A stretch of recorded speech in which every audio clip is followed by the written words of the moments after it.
আমেরিকায় আজকে আমার প্রথম দিন। তো সকাল সকাল ঘুম থেকে উঠে করে দিলাম রান্নাবান্নার কাজ। কারণ রান্নাবান্না তো করতেই হবে। আর আপনারা তো সবাই জানেন যে আমেরিকায় অত কাজের লোক পাওয়া যায় না।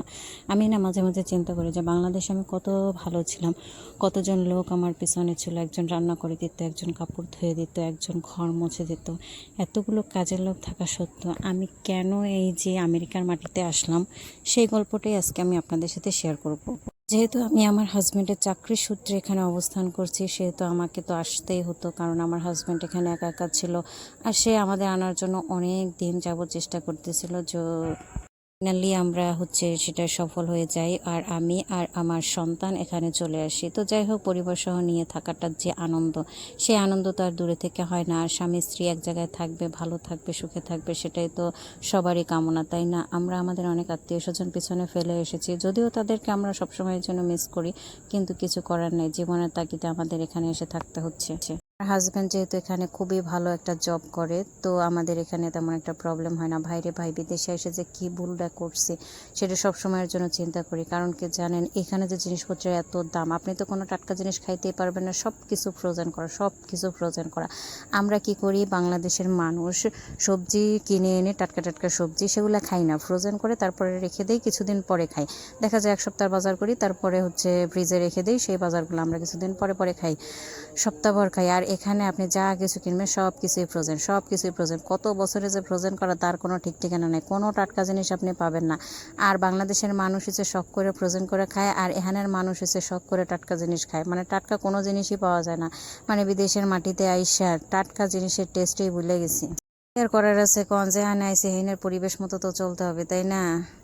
প্রথম সেখানে খুবই ঝামেলার মধ্যে পড়ছি। মানে এই সবজির টেস্ট আমি কিছুই পাই না, কারণ ফ্রোজেন করা সবজি খাওয়ার অভ্যাস তো আমার বাংলাদেশে বসে ছিল না। আমি টাটকা টাটকা সবজি লাগাইছি আর খাইছি, বাগান থেকে তুলছি আর খাইছি। আর সেই টেস্ট আর এই টেস্ট মানে কত যে ডিফারেন্ট, সেটা আসলে আপনি বিদেশে না আসলে কিছুতেই বুঝতে পারবেন না। যে যেখানে না আসে সে সেখানের অবস্থা বুঝতে পারে না।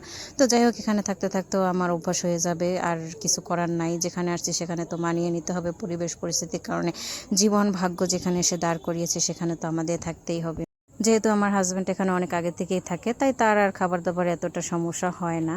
আর ভাত প্রিয় বাঙালি বিদেশে এসে তো ভাত ছাড়া কিছুই বোঝে না। মানে আমি তো ভাত ছাড়া কোনো কিছু খাইয়ে একবেলার মতো থাকতে পারি না। এখানে তো দেখি স্যান্ডউইচ বানাইয়া খাইয়ে একবেলা কাটাই দেয়। আমার তো ভাই তা পোষায় না। আমার তো সকালবেলা এক গামলা ভাত লাগে, দুপুরবেলা এক গামলা লাগে, রাতের বেলা এক গামলা লাগে। মানে আমার 3 বেলা 3 গামলা ভাত লাগে। আর এই আমেরিকাতে আইসা, মাই গড, আমি সকালবেলা চা নাস্তা, মানে চা খাই, স্যান্ডউইচ খাই, এগুলা খাই আমার দিন পার করে দিতে হইতেছে। মানে কি যে একটা কষ্টের দিন, ভাই রে ভাই। আসলে গেরাকালে যে না পড়বে হেই বুঝবে না কোনো দিন। অনেক আশা ছিল যে বিদেশ যাবো, বিদেশ যাবো।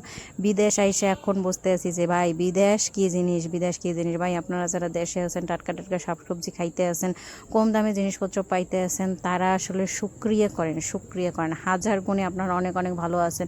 তো যাই হোক, আপনারা কি মনে করছেন এই গল্পটা আমার? এই গল্পটা কখনোই আমার না। এই গল্পটা আমাকে একজন ইনবক্সে পাঠাইছে। তো তার কথাগুলো আমি, তার বিদেশের অভিজ্ঞতাগুলো আমি আপনাদের সাথে আমার ভিডিওর মাধ্যমে শেয়ার করলাম। তো কেমন লাগলো অবশ্যই কিন্তু কমেন্ট করে জানাবেন। আর কেউ আমাকে ভুল বুঝবেন না যে এই পরিবেশে আমেরিকার গল্প আমি দিতেছি।